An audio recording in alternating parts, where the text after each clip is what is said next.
The convoy came down MLK Boulevard on a Wednesday morning like something out of a dream somebody else was having. 12 trucks, not moving trucks, not delivery trucks. 12 flatbeds, semi-trucks with the same logo on the door, a gold palm tree on a black background, wrapped around the words Asante Freight and Logistics. They came slow, deliberate, the way something comes when it is not in a hurry because it already knows where it is going. They stopped in front of a food cart on the corner of MLK and Holman Street in 3rd Ward, Houston.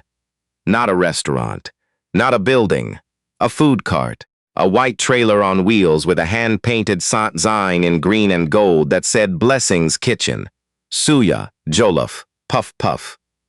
The sign had a water stain on the left corner from the last time the Houston rain came sideways and tried to wash everything away. It didn't. The trucks idled. The drivers stayed inside. Then the passenger door of the lead truck opened and a man stepped out. 6 feet, dark brown skin, close-cut gray at his temples. He was not wearing a suit. He was wearing jeans, a plain white shirt, and boots that had seen real work. He was holding a brown paper bag. The woman behind the food cart stopped mid-stir. She recognized the face before she recognized anything else. Not the trucks, not the logo. The face. The man from the gas station, 3 months ago. The man who collapsed in the parking lot and had nothing in his pockets. The man she gave her last $11 to and never saw again. He was supposed to be gone. Now he was standing on MLK Boulevard with 12 trucks behind him. Before we go any further, if you are watching a story like this for the first time, hit that subscribe button right now, because this is what New African Folktales is here for. The stories where the humble are seen, the proud are humbled, and the woman frying suya at 5 in the morning gets everything she deserves. Subscribe. Turn on notifications, and let me take you back to where it all started. Her name was Chinara Obi. She was 31 years old, a short woman with wide shoulders and hands that were never still. She had skin the color of dark honey and natural hair. She kept in 2 flat twists tucked under a hairnet when she was working, which was most of the time. She had come from Enugu in southeastern Nigeria at 22 with a nursing school transcript that American hospitals would not accept without additional certification she could not yet afford, and a mother's voice in her head that said, "Go. My daughter, I did not sell the land for you to stay here and be afraid." The food cart was never the plan. The plan was nursing. The plan was certification programs, night school, hospital shifts, a career that used everything her mother had sacrificed to give her.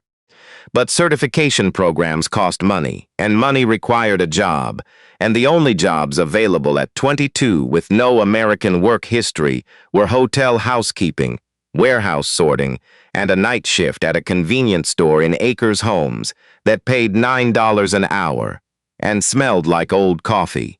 She did all 3. For 4 years, she did all 3. Then the nursing program she had saved for sent her a waitlist letter. Then her apartment rent increased by $340. Then the car she needed for the night shift blew a gasket that cost more to fix than the car was worth. The food cart was not the plan. But Chinara had watched her mother feed an entire compound in Enugu from one pot over a wood fire, and she knew that people always needed to eat, and she knew how to cook. She bought the trailer seconds esited for $2,800. She painted it herself. She hand-lettered the sign twice, because the first time the letters came out uneven, and Chinara Obi did not serve uneven things. 3rd Ward was her corner, because 3rd Ward was where she knew people. The historically black neighborhood had a morning crowd, construction workers, city bus drivers coming off night shifts, the staff from the elementary school 2 blocks east who arrived before the building opened. They needed hot food before 7 a.m., and the nearest sit-down restaurant did not open until 8. Chinara opened at 5. Big Darius, a 300-pound sanitation worker who ate 3 plates of jollof rice every morning and once told Chinara that her food was the reason he showed up to work, became her first regular. Then came Ms. Pearl from the elementary school, who brought her own container for extra puff-puff every Tuesday. Then the crew from the city road maintenance team, 6 men in orange vests who lined up in order of seniority and argued about which of Chinara's dishes was the best. Suya, said the foreman, every time. Jollof, said the youngest, every time. They had been having this argument for 2 years. Chinara knew every name. She knew who was on a diet their doctor had recommended and who was ignoring that recommendation. She knew who had a sick mother and who had a new grandchild and who was saving for a car. When Big Darius's daughter graduated high school in the spring, Chinara brought a full tray of chin-chin to the cart and gave it out free all morning. "You didn't have to do that," he said. "I know I didn't have to. That's why I did it." She sent $300 home to her mother Ifioma every month without fail. She was 3 semesters away from completing her nursing certification at Houston Community College, studying on her phone between customers during slow hours. She had a notebook, a plain composition notebook, with a cracked cover full of plans, expand to a second cart, then a small restaurant, then catering for Nigerian cultural events, then, someday, a culinary school scholarship fund for young women from Enugu who wanted to cook professionally. She had plans. She always had plans. What she also had, for the past 7 months, was a problem named Terrence Gould. Terrence Gould was a city council member for District D, with an eye on a state senate seat and a development deal that required the corner of MLK and Holman to look different than it currently looked. He had a vision: mixed-use retail, a boutique hotel, a wellness center that would rebrand Third Ward as a destination rather than a neighborhood. Clean lines, new money, the kind of development that photographed well for campaign literature. Amara Ose Mensah was not in this story. But the kind of man Terrence Gould was, that kind was everywhere. Chinara's corner was in the middle of his vision board. He had approached the property owner, an elderly Trinidadian man named Mr. Besson, who had owned that corner lot since 1987 twice. Mr. Besson had refused twice. "That girl feeds my people. She is not going anywhere as long as I have breath in my body." So Terrence found other routes. A code enforcement complaint about the cart's proximity to the street. A health inspection triggered by an anonymous call. A city planning memo questioning whether her mobile food vendor permit covered her current operating hours. A letter from a development attorney suggesting that her cart created a pedestrian traffic hazard. Every month, something new. Every month, Chinara paid a fee or filed a response or drove to a city office on her one day off and stood in line to fix something that had not been broken until Terrence Gould decided it was. She told her friend Yewande about it one evening. "He is not going to stop," Chinara said. "Then you don't stop either. I'm running out of money to keep responding to him. Every letter I have to answer costs me a day's income." "What does your mother say?" Chinara smiled the way you smile when you miss someone you cannot afford to go visit. "Mama says, Onye wetara oji wetara ndu. The one who brings cola brings life. She means keep feeding people. Keep showing up. God sees who is doing the work." "And what does Chinara say?" Chinara says God should also cease Terrence Gould's permit applications and strike them down. Yewande laughed until she cried. It was a Thursday evening in October when it happened. Chinara had packed up for the day. The cart was locked, the propane off, everything wiped down. She was in her van in the parking lot of a Shell station on Almeda Road, putting gas in the tank with the last $11 in her wallet. Payday was Friday, not today, when she heard something hit the pavement behind her. She turned around. A man had collapsed against the air pump station. Not dramatically, not a movie fall. He simply was standing, and then he was not standing. He went down slowly, like a building settling, and he sat on the concrete with his back against the machine and his head down. She walked over. He was big, tall, well-built, somewhere in his late 40s, gray at the temples. His clothes were not expensive. Clean jeans, a worn jacket, work boots. His pockets, she would later learn, were intentionally empty. No wallet, no phone. Just a man and the clothes he was wearing against the city of Houston. Sir, are you all right? He looked up. His eyes were clear, not confused, not drunk. Just exhausted and embarrassed in the way people get when their body does something their pride did not authorize. I haven't eaten since yesterday morning, he said. I'm fine. I just need a minute. She looked at him. She had $11. The gas pump had taken 6 of them and stopped. She had 5 left in her hand. She looked at the $5. She looked at him. She walked into the Shell station and bought a bottle of water, a honey bun, and a pack of peanut butter crackers. $3.47. She went back outside and handed him the bag. He looked at it. He looked at her. I can't take this. You are sitting on concrete because you haven't eaten since yesterday. You can take it. He took it. She sat down on the curb nearby while he ate. Not hovering, just present, the way her mother used to sit near the compound gate when someone was in trouble, not intruding, just making sure nobody was alone. When he finished, he looked up. Thank you. I'm going to repay you for this. She waved her hand. You don't owe me anything. No, he said. I owe you everything, but you don't know that yet. She didn't understand that last part. She would. She helped him call a number from memory. He knew it by heart and waited until a car came. It took 40 minutes. She sat on that curb for 40 minutes, making sure a stranger wasn't alone in a Shell station parking lot on Almeda Road. When the car came, a black sedan, a younger man in a collared shirt jumped out, looking like he had been worried sick. Boss, are you alive? I'm alive, the man said. He looked back at Chinara. Your name, she told him. Chinara Obi. He repeated it like he was storing it somewhere careful. Thank you, Chinara Obi. The sedan drove away. She never got his name. She drove home on an empty tank and prayed the needle was lying. His name was Kwame Asante, and Kwame Asante was not broke. Kwame was 48 years old, the founder and CEO of Asante Freight and Logistics, a company that moved cargo across 15 American cities and had contracts with 4 of the country's largest retailers. He had started it 20 years ago, in a rented warehouse in Charlotte with 2 trucks and a belief that African logistics businesses could compete with anyone if they were built with discipline and run with integrity. He was right. By 35, he was a millionaire. By 43, his company was valued at $2.3 billion. By 48, his name was in every conversation about Black American business that anyone serious was having.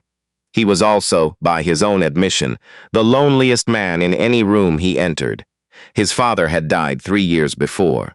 Emmanuel Asante, a truck driver from Kumasi who had driven 18-wheelers across Ghana for 30 years and never missed a day of work and never cheated a customer, and died without enough savings to cover his own funeral.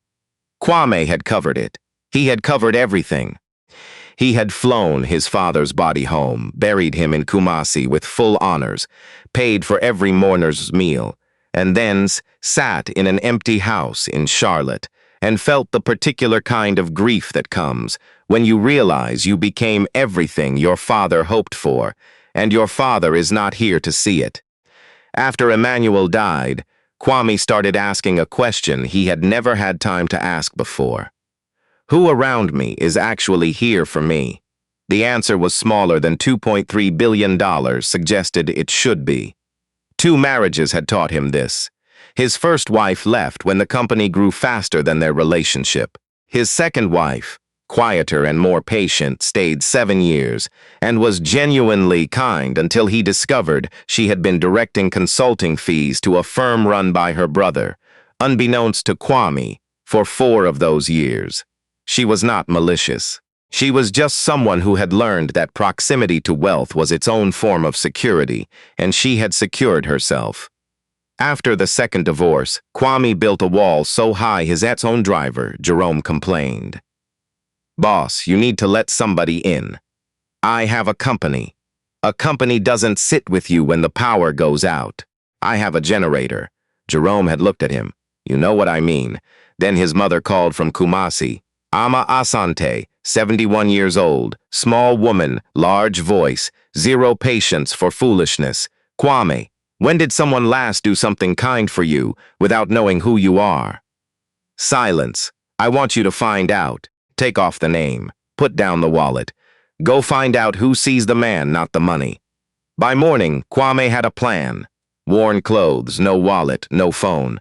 30 days invisible. He had done harder things.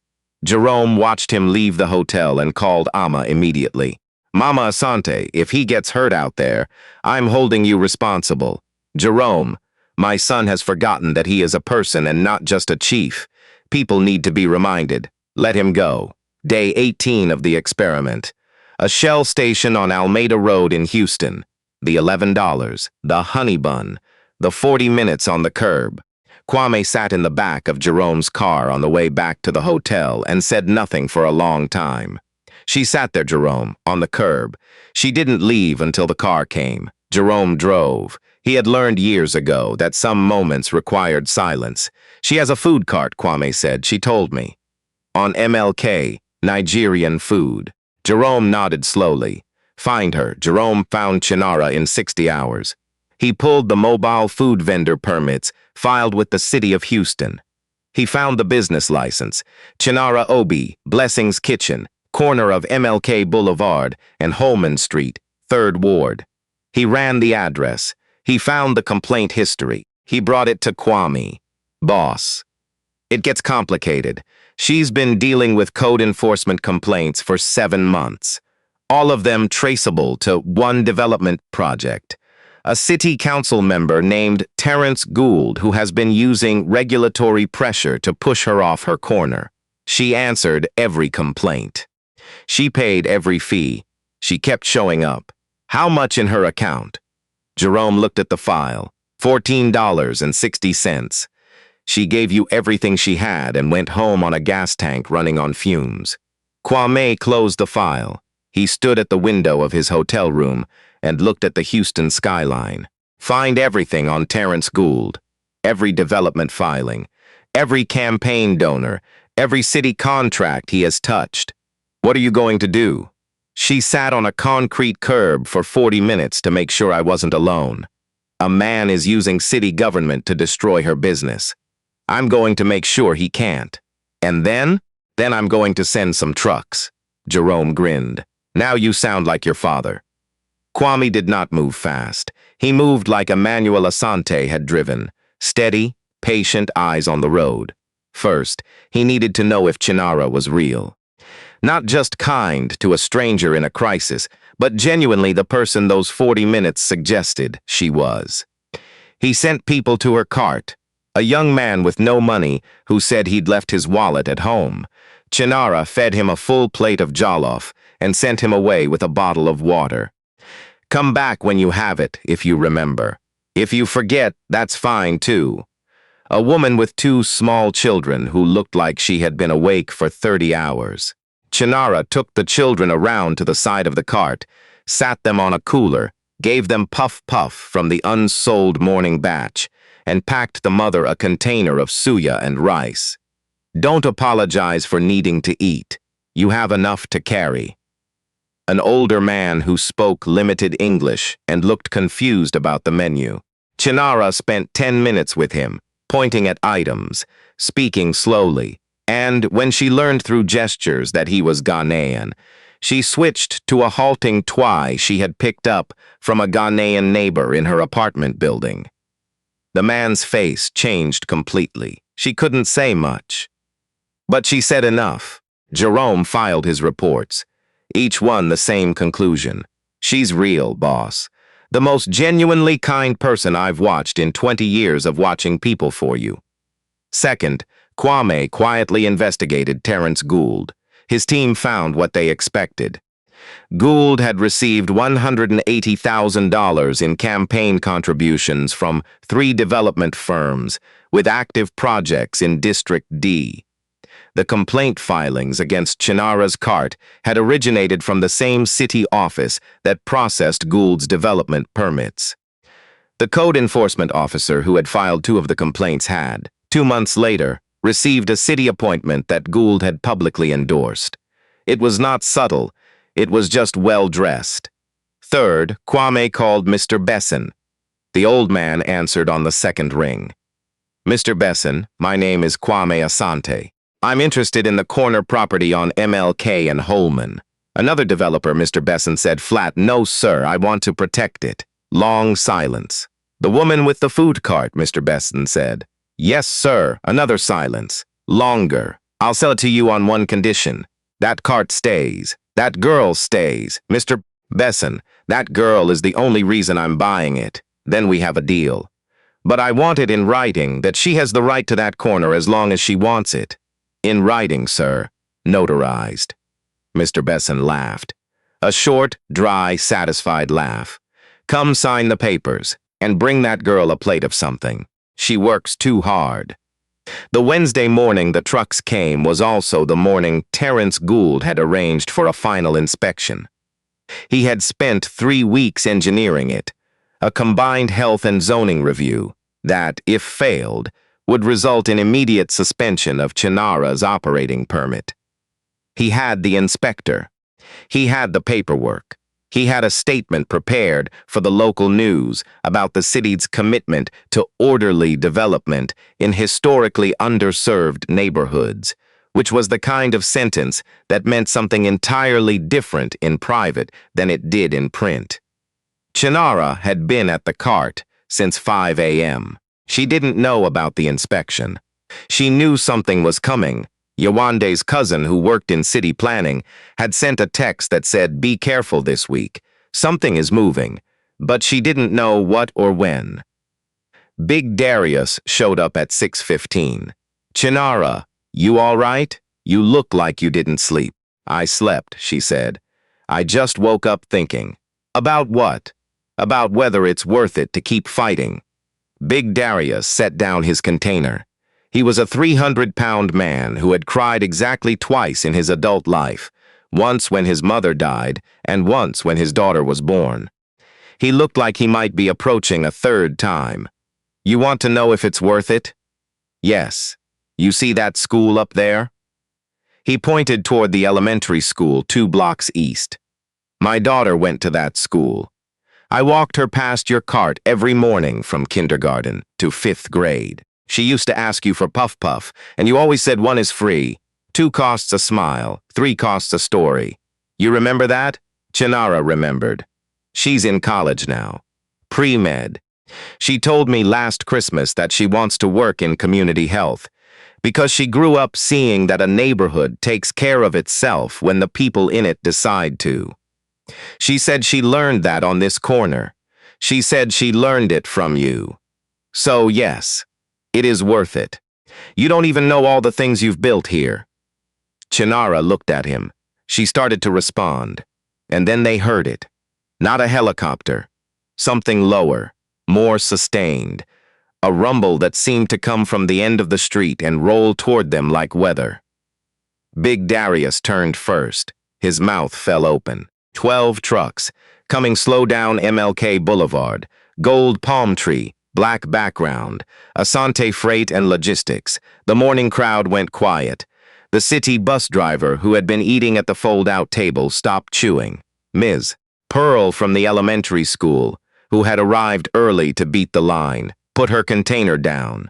The road maintenance crew, in their orange vests, turned as one. The truck stopped in front of the cart. The lead truck's door opened. The man stepped out. Chinara recognized him before she recognized anything else. Not the trucks, not the logo, the face. She set down her tongs very slowly, the way you put down something fragile. "You," she said. Kwame Asante walked across the street toward her cart. He was not in a suit. He was in jeans and a white shirt and the same work boots she had seen that night in the Shell station parking lot. In his right hand, a brown paper bag. "My name is Kwame Asante," he said. "I'm the founder of Asante Freight and Logistics." She waited. 3 months ago, I was sitting on the concrete at a Shell station on Almeda Road because I hadn't eaten in a day and a half, and my body decided it was done pretending. You walked over. You bought me water and a honey bun and crackers with the last money you had. And then you sat on a curb for 40 minutes to make sure I wasn't alone. She remembered every minute of that curb. You didn't know my name. You didn't ask what you would get in return. You just said, and he paused because he had replayed her exact words enough times to know them. You just said, "You are sitting on concrete because you haven't eaten since yesterday. You can take it."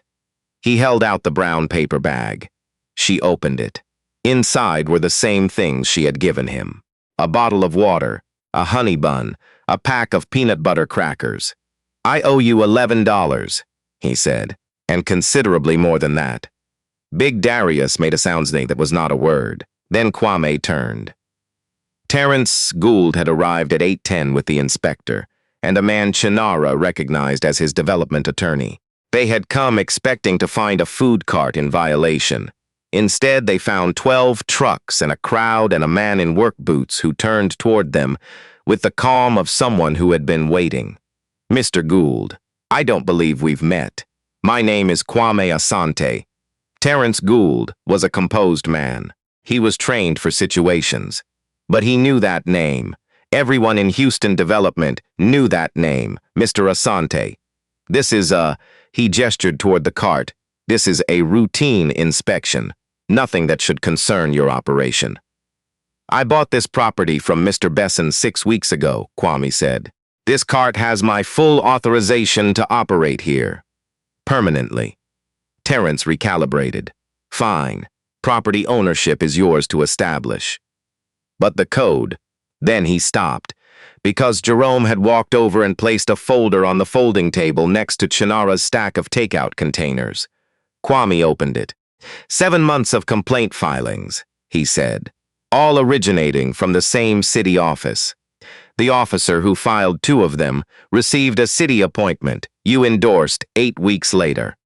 Your development attorney, he nodded at the man standing beside Terrence, sent cease and desist correspondence to this address 3 times using city letterhead he was not authorized to use. He laid the documents on the table one by one, flat, even.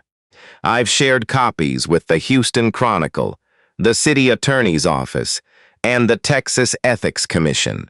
The reporters are, from what I understand, very interested in a council member who used regulatory infrastructure to displace a black immigrant woman from a corner she has been feeding her community from for 3 years in order to clear space for a boutique hotel his campaign donors are invested in. Terrence Gould looked at the documents.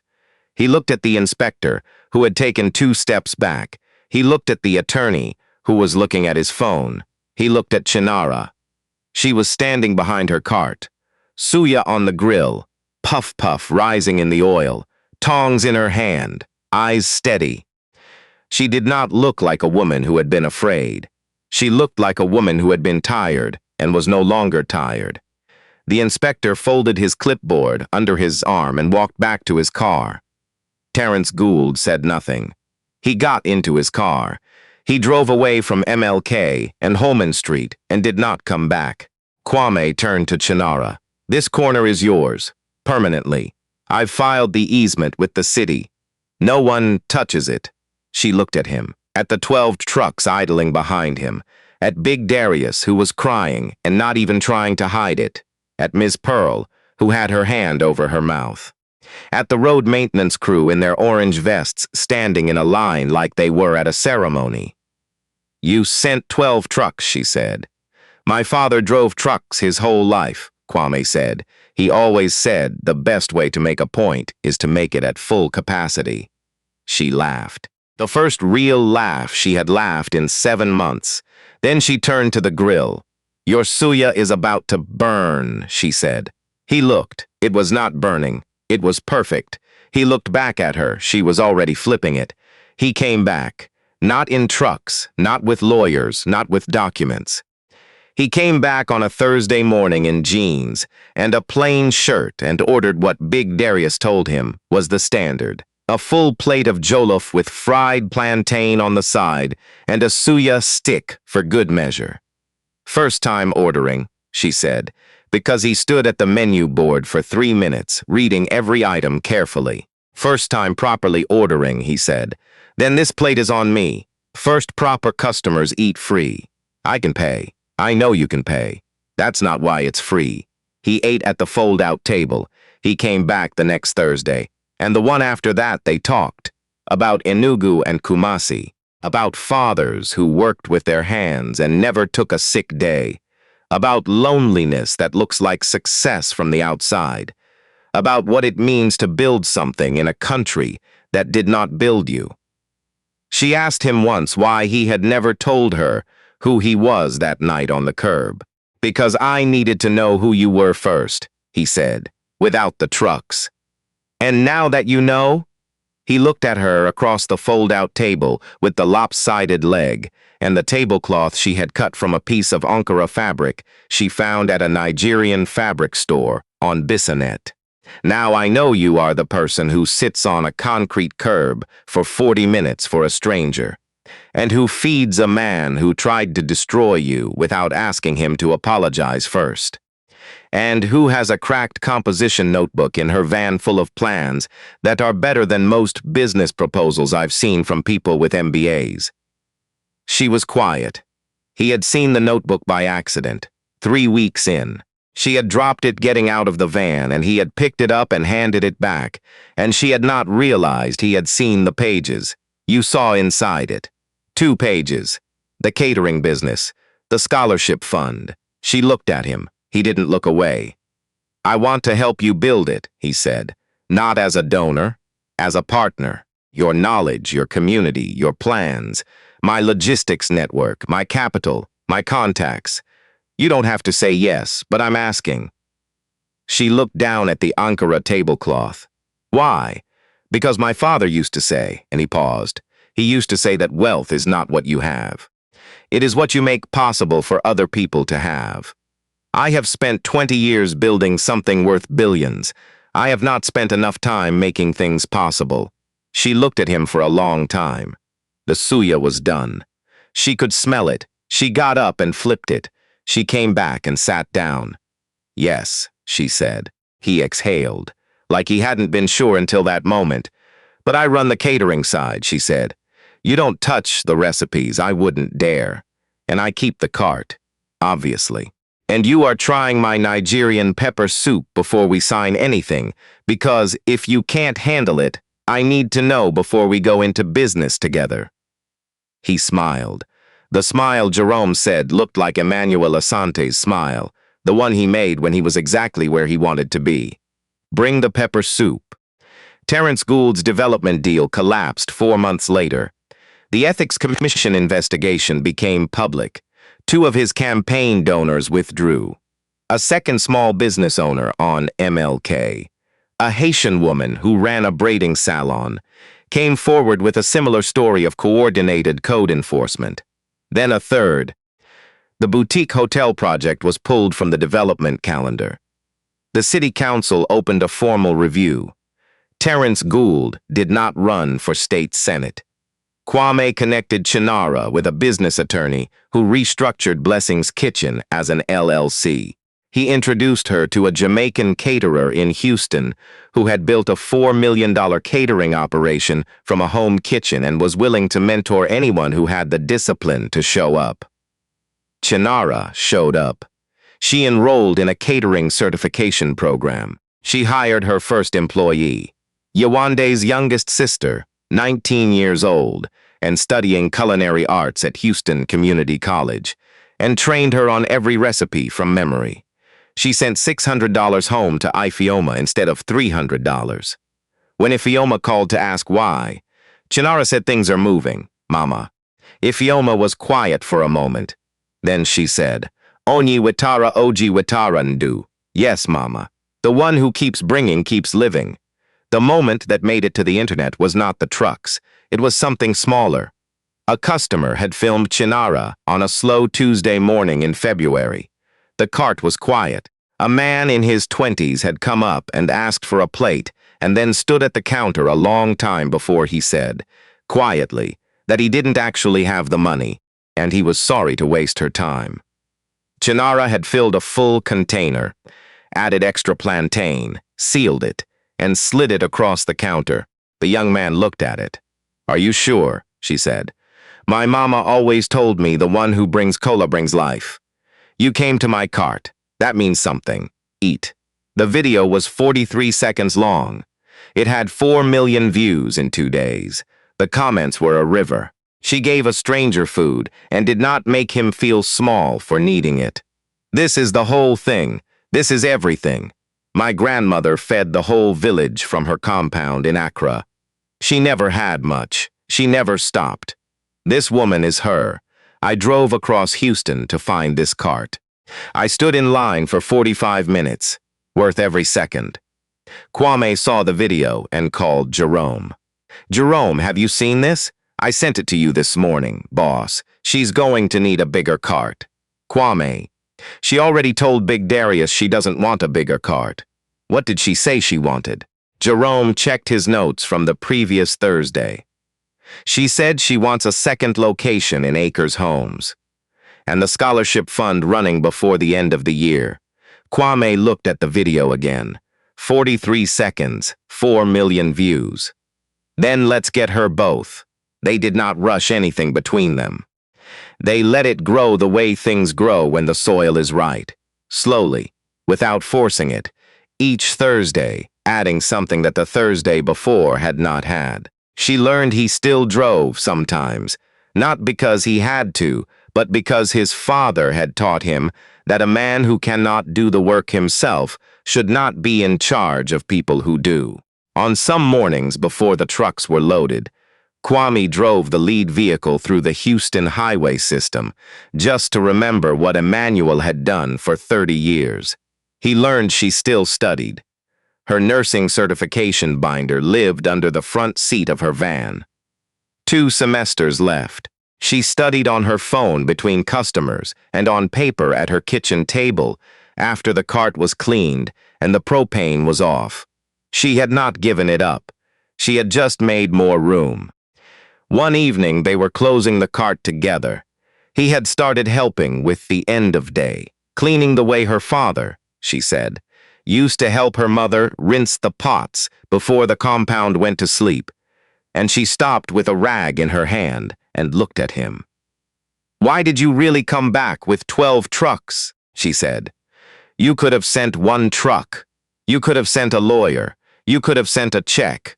Why 12? He thought about it. He wasn't a man who answered questions before he thought about them. "My father drove truck his whole life," he said finally. "He always said the best way to honor something is to show up at full size, not half, not almost, full." She looked at him. "This corner," she said. "Yes. And me?" He looked at her in the evening light, this woman with oil on her apron and a rag in her hand, and 2 semesters of nursing notes under her front seat, and a cracked composition notebook full of plans that were going to outlast both of them. "Especially you," he said. She turned back to the counter and kept wiping, but she was smiling. He did not propose at the food cart. He proposed at the Shell station on Almeda Road, on the concrete curb where she had sat for 40 minutes. He had driven her there on a Thursday evening in October, 1 year to the month from the night they met, and she had not understood why until he pulled over and got out of the car. He knelt on the concrete. "Chinara Obi, you gave me $3.47 when that was all you had. You sat on this curb and made sure I wasn't alone. You fed a man who tried to take your corner. You showed me that what my father spent his whole life trying to teach me was true, that a person's worth is not counted in what they have. It is counted in what they do with it." He opened the ring box. Simple gold, engraved on the inside, $3.47. Will you spend the rest of your life arguing with me about Suya versus Joloof? She looked at the ring, she looked at him, she looked at the concrete curb. You are proposing on the curb where we met. Yes, there is a gas pump right behind you, I'm aware. Jerome is in that car watching, isn't he? Jerome from the car. I cannot confirm or deny. She laughed. She put her hand out and pulled Kwame up by his collar. Yes, you truck-sending, Suya-eating, curb-kneeling man. Yes.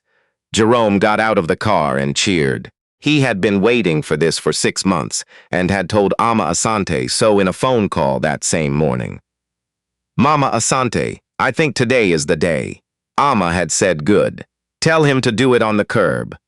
I want that in the story. They were married in the spring. Not at the food cart, though Chinara had considered it.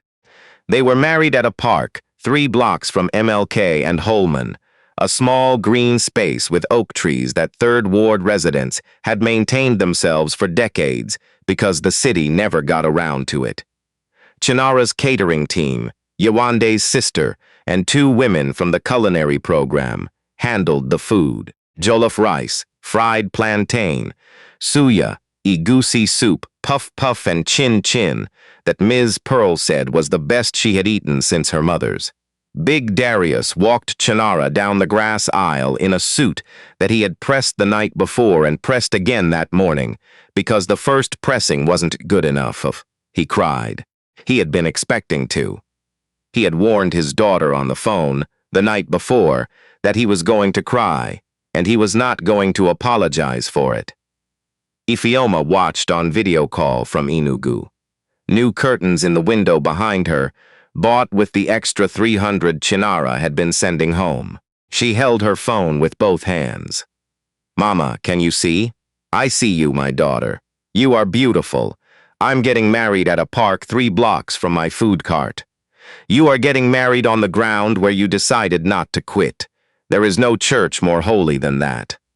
Ama Asante flew in from Kumasi. She was 71 and small, and she held Chinara's face in both her hands when they met. My son called me from a payphone the night you helped him, she said. He was supposed to have nothing. He had nothing. But he called me from a payphone that night because some things cannot wait, he said. Mama, a woman sat on a curb for 40 minutes for me. She had $11. She spent them. I think I've been looking for her for a long time. Chinara's eyes filled. Ama kept holding her face. My son's father would have driven 12 trucks himself if he could have. This would have been his favorite story. Jerome gave the toast. He had been working on it for 3 weeks and had not shown it to anyone. I have driven Kwame Asante for 11 years, he said. I have driven him to board meetings and airports and warehouses, and once to a Shell station on Almeda Road at 10 at night to pick up a man sitting on a concrete curb next to a honey bun wrapper. I did not know then that the woman who had bought him that honey bun was going to change everything. I know now. Kwame, your father told you that a man's worth is counted in what he makes possible for others. Chinara made it possible for you to remember who you were before the trucks. Chinara, you made it possible for a stranger to get up off the concrete. Some people do that. Most people don't stop. You stopped. You stayed. And now look where we are. Kwame's vows, I promise you suya on Thursdays. I promise you a corner that no one will touch. I promise you the man who sat on the curb. And I promise that the notebook plans, all of them, we finish them together. Chinara's vows. I promise to always keep $3.47 in my jacket in case another lost billionaire sits down next to my gas pump. She paused, but there better not be another one. The laughter moved through the oak trees. The ring went on her finger in the afternoon light. $3.47 in gold. And across the street, 3 blocks away, the hand-painted sign on Blessing's kitchen. Green letters, gold border, water stain on the left corner, sealed with boat varnish, survived 2 storms, caught the wind and held steady. The way it always had. The way Chinara always had. The scholarship fund launched 8 months later. 3 young women from Houston Community College's culinary program, first generation, African immigrant families, received full tuition support for the year. Chinara interviewed each one herself, at the food cart, over a plate of food she cooked that morning. "Tell me what you want to build," she said to each of them. They told her. She listened the way someone listens when they know exactly what it costs to have a plan and not enough money to protect it. She funded all 3. The catering operation opened its second location in Acres Homes, the neighborhood where she had worked her first job in Houston at $9 an hour, 12 years before. She finished her nursing certification. Ifeoma's cassava flour, the same flour she had been selling in Enugu for 30 years, arrived in Houston in the first import shipment Kwame's logistics network handled for the new business. The packaging was simple, green label. Her name, Ifeoma Obi, Enugu, Nigeria. When Ifeoma saw the photograph of it on the shelf of a Nigerian grocery store on Bisanet, she sat down on the floor of her house in Enugu and laughed and laughed and laughed. "My cassava flour," she said. In America, she called Chinara. "Your father used to say, Onye watara oji watara ndu. The one who brings cola brings life. You have been bringing cola since the day you were born, my daughter. Now the whole world will know it." And so, she did not give that man her last $11 because she thought something would come of it. She gave it because he was sitting on concrete and she had money, and to her, in that moment, that was enough of a reason. Kwame Asante had $2.3 billion, but the truest moment of his life cost $3.47 and happened on a curb next to a gas pump on Almeda Road in Houston, Texas. His father used to say a man's worth is counted in what he makes possible for others. Chinara Obi made it possible for a billionaire to remember he was a person.